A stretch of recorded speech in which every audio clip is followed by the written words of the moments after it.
네, 매일 아침 꼭 챙겨야 할 뉴스 딱 3개만 골라서 깊게 들여다봅니다. 뉴스 세계 시간인데요. 오마이뉴스의 곽우신 기자 모셨습니다. 어서 오세요. 네, 안녕하세요. 어제 김종인 비대위원장 취재했던 거죠? 광주까지 갔다 네, 오셨습니까? 맞습니다. 어제 아침에 광주에 갔다가 왔습니다. 네, 좀 이따 좀 여쭤보겠고요. 박지훈 변호사 모셨습니다. 어서 오세요. 네, 안녕하세요. 네. 자, 김종배 시선 집중 유튜브 라이브로 진행이 되고 있습니다. 유튜브에 들어가셔서 검색하시면 바로 뜨니까요. 저희와 함께 해주시고요. 자, 첫 번째 뉴스 가보죠. 네, 코로나19 확진이 걷잡을 수 없이 퍼지면서 지금 공공기관부터 민간기업까지 곳곳이 멈춰서고 있습니다. 중앙방역대책본부는 이제 0시 기준으로 코로나19 신규 확진자가 297명 늘어나 누적 확진자 16,058명이라고 밝혔습니다. 지금 여러 곳이 지금 멈춰서 있는 상황이죠. 네, 그렇습니다. 일단 CBS가 중앙 언론사 중 처음으로 셧다운에 들어간 상황입니다. 소속 기자가 확진 판정을 받으면서 해당 기자가 출연했던 스튜디오를 거쳐간 인사들이 모두 자가격리에 들어가거나 검진을 받았는데요. 네. 이때 이제 하루 동안 정규 방송 대신 음악 방송이 진행이 됐고요. 저희도 지금 신경 바짝 쓰고 있습니다. 네, 네. 그렇죠. 정치권에서도 그래서 지금 불똥이 튀었습니다. 당대표 선거 중인 이낙연 민주당 의원도 그 스튜디오에 출연을 했다가 지금 자가격리에서 검사를 받았는데요. 다행히 음성 판정은 받았지만 자가격리는 31일 정오까지 계속하기로 했습니다. 네. 그래서 전당대회도 뭐 오늘 최종적으로 일정이 결정되겠지만 당사에서 비대면 온라인으로 진행하는 걸로 가닥을 좀 잡았고요. 김용민 민주당 의원과 최영두 통합당 의원도 검진을 받았지만 모두 음성이 나왔습니다. 네. 통합당도 연차 내로 연기했고요. 국회가 지금 사무처에서 기자들한테 알린 거는 이제 기자회견장은 평시에 30% 수준으로만 운영을 하겠다. 또 언론사 부스 역시 50% 미만으로 운영을 권고한 상황입니다. 네. 그리고 지금 서울특별시 시청이 2층 근무자가 한 명이 확진이 되면서 청사 전체가 지금 폐쇄가 된 상황입니다. 방역을 진행한 후에 이 폐쇄 해제 여부와 시기를 역학조사를 마치고 결정하기로 했는데요. 이 외에도 지금 올림픽 문화센터도 폐쇄됐고요. 군부대도 휴가가 제한되는 등 곳곳이 영향을 받고 있습니다. 아이고, 정말 여러 곳에서 지금 네. 이제 네. 난리가 아닌데요. 참. 아무튼 이 와중에 차명진 전 의원도 확진 판정을 받았다고요? 네, 그렇습니다. 정치인 중 처음으로 코로나 확진 판정을 받았는데요. 본래 이제 야외에서는 안 걸린다 등 이제 주장을 반복했으나 본인이 자발적으로 임시진료소에 조사를 받았고요. 양성 판정을 받았다는 사실을 밝혔습니다. 본인의 동선까지 페이스북으로 밝히면서 주변에 검진을 권유하기도 했습니다. 지금 차명진 전 의원이 미래통합당 소속은 아니죠? 네, 아니죠. 탈당을 했죠. 탈당했어요. 네, 네. 그 이제 통합당 이전에 원래 징계 때문에 자동으로 이제 나가지게 되는 거였는데 총선이 끝나고 나서 본인이 탈당을 한 상황인 그때 이제 거죠. 총선 과정에서 이제 세월호 막말 때문에 이것도 징계 때문에.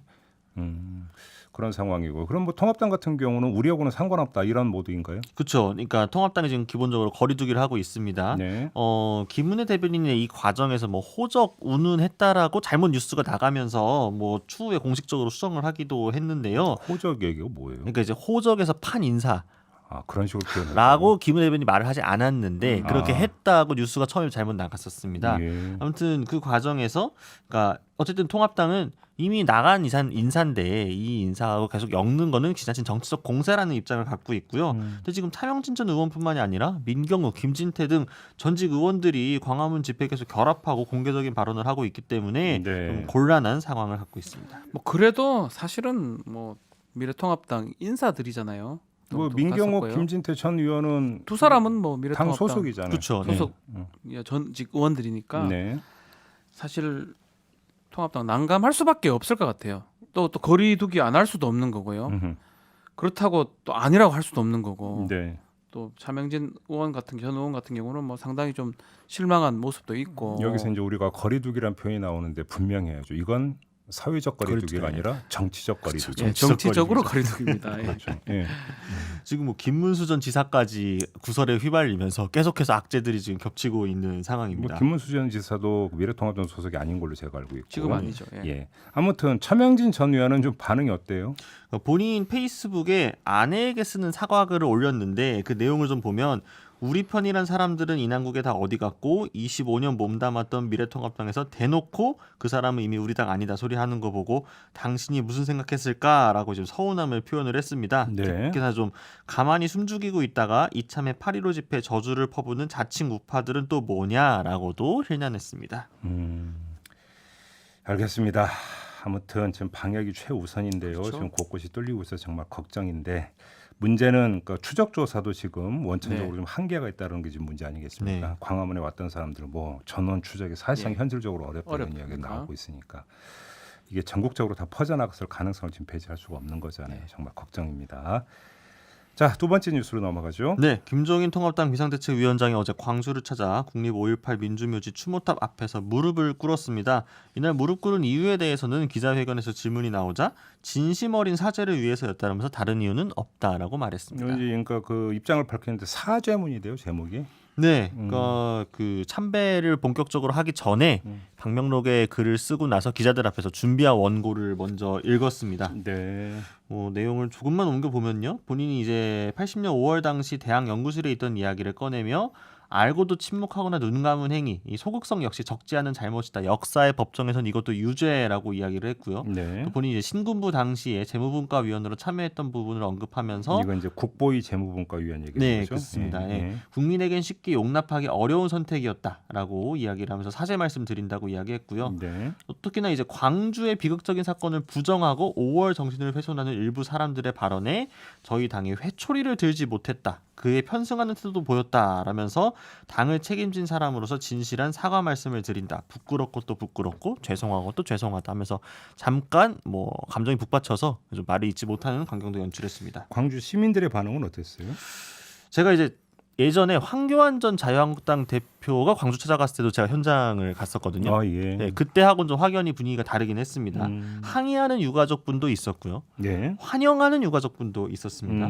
네, 그래서 좀 환영하던 분은 이제 전향적 태도에 좀 감사를 표하면서 유공자 연금 문제를 해결을 부탁을 했고요. 네. 이제 통합당이 지금 5.18 유공자 예우와 관련해서 연금 도입을 지금 법안을 통해서 지금 준비하고 있다라고 했습니다. 네, 또 오늘 뭐 조간이 또 그런 보도도 내놓긴 했대요. 네, 그리고 다른 이제 항의했던 분은 이제 본인의 이제 가족 묘 앞에서 참배를 하라라고 그 항의를 하기도 했고 대학생 진보연합 소속 회원들도 5.18 망원 관련 인사들을 제명하라고 요구를 했습니다.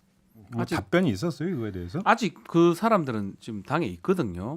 뭐 제명하지는 못한 상황인데 그게 이제 조금 전에 이야기했던 그 김진태 전 의원 같은 경우도 그 그렇죠. 가운데 한 그렇죠, 명인 네, 거죠. 하고 김순례 전 최고위원 같은 그렇죠. 경우도 자기 이제 비대위원장이나 대표하기 전에 있었던 일이니까 앞으로 이제 그런 일이 발생하면 철저하게 대처하겠다라고 이제 원론적인 답변을 한 것 아, 같습니다. 그 얘기니까 조금 전에 연금 얘기 나왔잖아요. 네. 근데 김순례 전 최고위원이 이제 막말이 이제 그 국민들의 세금을 축낸다. 그렇죠, 가짜 유공자 얘기하면서 이런 연설을 한 바가 있었죠. 네. 그렇죠. 네, 이게 그렇죠. 상징적으로 지금 딱 이제 맞서고 있는 거잖아요. 네. 이거 어떻게 처리될지도 이것도 그렇죠. 상징적이겠는데요. 그렇게 놓고 본다면. 연금이 말이 나왔기 때문에 그렇죠. 네. 그래요. 아무튼 어떻게 평가를 해야 될지가 이제 관심사인데 어떻게 봐야 되는 겁니까? 광주 간 거에 대해서는 뭐 지금 통합당이 지지율도 좀 많이 좀 잘 오르는 상황이고 네.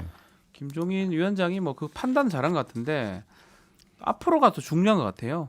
이제 앞으로 막 진짜 또 어떤 발언이나 이런 거 나왔을 때 어떻게 대처할지 하고 지금 행동이 사죄한 거잖아요. 사죄한 거기 때문에 뭐 호남에서 이것을 뭐 받아들이지 않을 이유는 없는 건데 정말 그 진심 어린 사죄가 된 건지 앞으로 어떻게 또 할지 그게 가장 중요하지 않을까. 이게 만약에 그냥 또 다시 반복되면 이거 쇼거든요. 쇼라고밖에 안 보이거든요.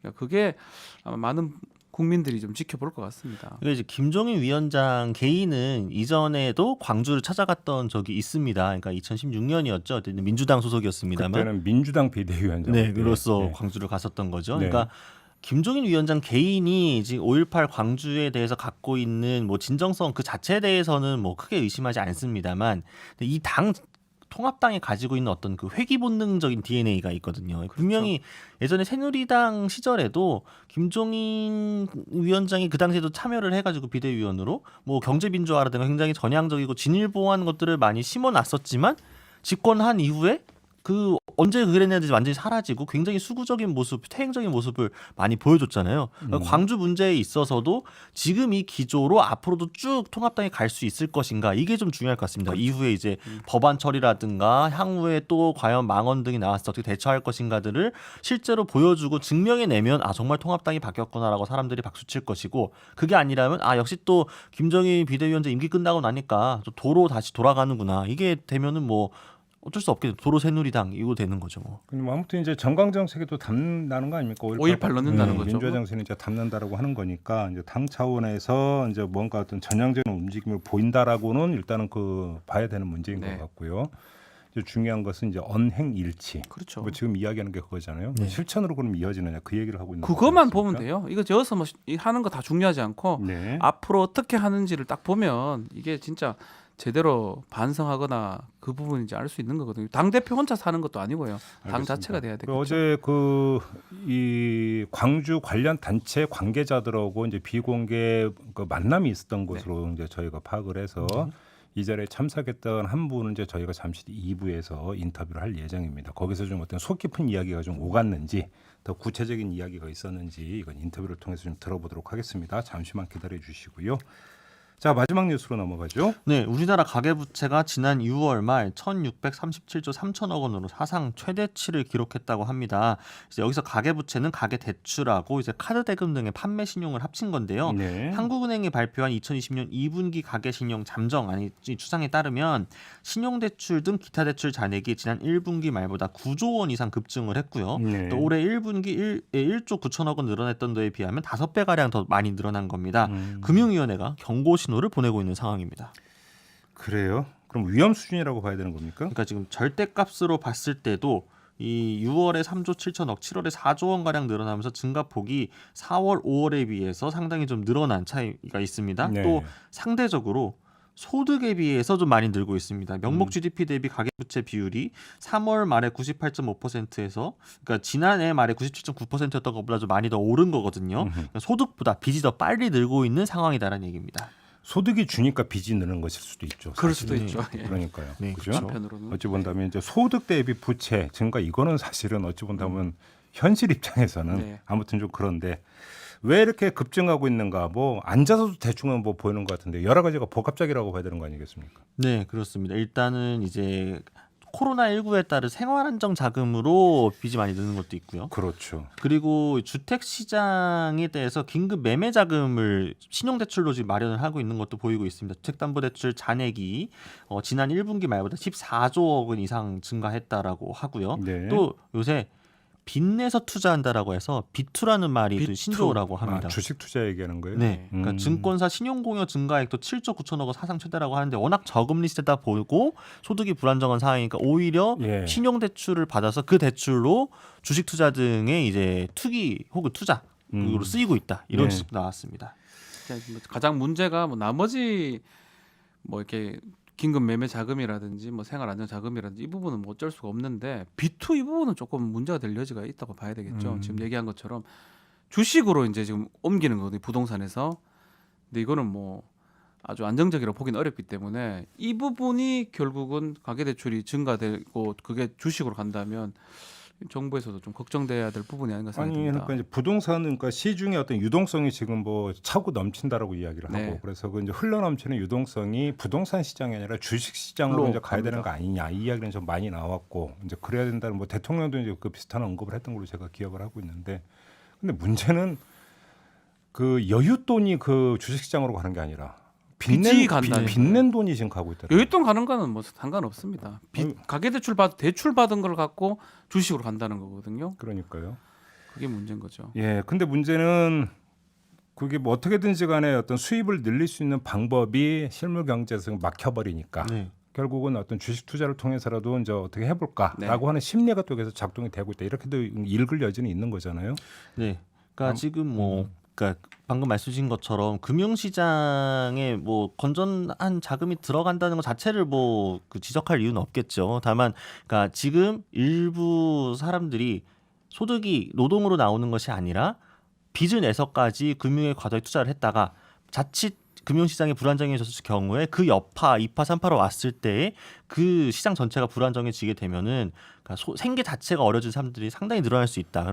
그때에 지금 국고돈이 여유가 있는 상황도 아닌데 이 나라 재정이 과연 감당할 수 있겠느냐 이런 지적도 나오고 있는 거죠. 그러니까 이게 이제 긴급재난 지원금이 지급이 된 바가 있고, 네. 그다음에 영세 자영업자들을 위해서 어떤 이제 긴급 자금 자금. 대출이 또 네. 있었던 것도 있었고, 그럼에도 불구하고 태부적이라고 하는 게 결국은 이 데이터에서 이제 그대로 확인이 되고 있는 거 아니겠습니까? 네. 아무튼 금융위원회가 지금 나선다고요? 네, 손병두 금융위원회 부위원장은 어제 금융리스크 대응마 회의에서 주식 주택 매매에 활용된 신용대출은 향후 시장이 불안할 때 금융회사 건전성에 영향을 미칠 수 있는 만큼 각별한 관리가 필요하다라고 강조를 했는데요. 이어서 이제 과도한 신용대출이 주택시장 불안으로 연결되지 않도록 관련 규정을 철저히 지켜야 된다. 이제 DSLR 등을 강조를 했습니다. 그러면서 금융당국도 이에 대한 점검을 철저히 하고 중점적으로 모니터링하겠다. 이 가계업체 전반에 대해서 이런 이야기를 했습니다. 알겠습니다. 그러면서 일부 보도를 보니까 이제 주담대, 주택담보대출이 이제 막히니까 신용대출로 우회를 하고 있다. 그렇죠. 뭐 이런 지금 보도도 나오고 있더라고요. 네, 소위 영구까지 끌어모은다. 그런 그렇죠. 얘기죠. 근데 이렇게 되면 이제 그 대출 규모가 상당한 어떤 규모가 네. 될 수가 있는 거고 여기서 이제 다시 이제 부실이 발생할 수 있게 그렇죠. 되고 이렇게 되어 버리면 이게 부실이 누적이 된다면 그건 우리 경제에 큰 외관이 될 수 있는 문제이기 때문에 이제 그래서 이제 금융위원회 같은 경우도 이제 그 뭐 나선다 이런 이야기를 하고 있는 것 같은데요. 아무튼 지금 여기서 뭐가 하나가 이제 그 구멍이 생겨버린다라고 하는데 그 여파는 지금 엄청나게 커질 수가 있는 것 아니겠습니까? 네. 가장 뭐 이제 그런 게 주택담보대출 같은 경우는 주택이라는 게 있기 때문에 뭐 큰 문제가 없다고 볼 수 있는데 네. 정말 가계대출 같은 경우는 뭐 아무 거 없이 그냥 하는 거거든요. 뭔가 하나만 뚝이 무너져 버리면 정말 큰일 날 수 있기 때문에 지금이라도 뭔가 조치를 좀 취해야 되는 게 아닌가 이렇게 보입니다. 그러니까 결은 좀 다릅니다만 그러니까 서브프라임 모기지론 사태가 일어났을 때를 좀 비교를 해보면 그러니까 부동산 시장에 과도하게 그 자금이 몰려있을 상황에서 그게 붕괴됐을 경우에 그 여파가 진짜 한 국가 단위에서 끝나는 게 그렇죠. 아니라 전 세계적으로 많이 퍼졌잖아요. 물론 미국이었습니다만, 그러니까 미국발 그 당시도 생각을 해보면은 지금 사람들이 그러니까 앵그리 바잉이라고 하죠. 그러니까 패닉 바잉. 그러니까 굉장히 지금 혼란스러운 상황에서 어떻게든 지금 사둬야 될 것처럼 막 자금들이 모이고 있고 그래서 부동산 담보 대출은 제한이 걸려 있으니까 신용 대출도 끌어모아 가지고 아파트가 아니면 빌라로라도 몰려 들어 가지고 지금 계속해서 수요가 그쪽으로 퍼지고 있는 상황이거든요. 이 부분에 대해서도 정부가 어떻게든 대책을 마련하지 않으면 그러니까 어쨌든 부동산 가격이 이렇게 대출이 많이 모이게 되면은 기속적으로 안정적으로 상승하는 효과가 있어야만 이 대출을 끌어모은 사람들도 금리보다 그 이상의 수익을 기대할 수 있기 때문에 안정화 되는 건데, 근데 사실 정부의 정책 방향은 부동산 자금 이 시장 가격 자체를 안정 혹은 다운시키겠다는 거기 때문에 그 정책 효과가 먹히게 되면 그거에 또 피해를 이렇게 모인 사람들이 피해를 보게 되는 상황이 볼 수밖에 되거든요. 없는, 그러면은 네. 그 여파도 좀 고민을 해봐야 될 것 같습니다. 그 여파라고 하는 건 상당히 클 수밖에 네. 없죠. 네. 그래서 이제 걱정을 하는 거고요. 오히려 선제적으로 이제 금융 부분은 어떻게든지 간에 그러니까 계속 지켜보고 손을 보는 것들이 그래서 이제 필요하다는 이야기 아니겠습니까? 알겠습니다. 자, 이렇게 뉴스 세계 마무리하겠습니다. 박지훈 변호사, 곽우신 기자와 함께했습니다. 고맙습니다. 감사합니다.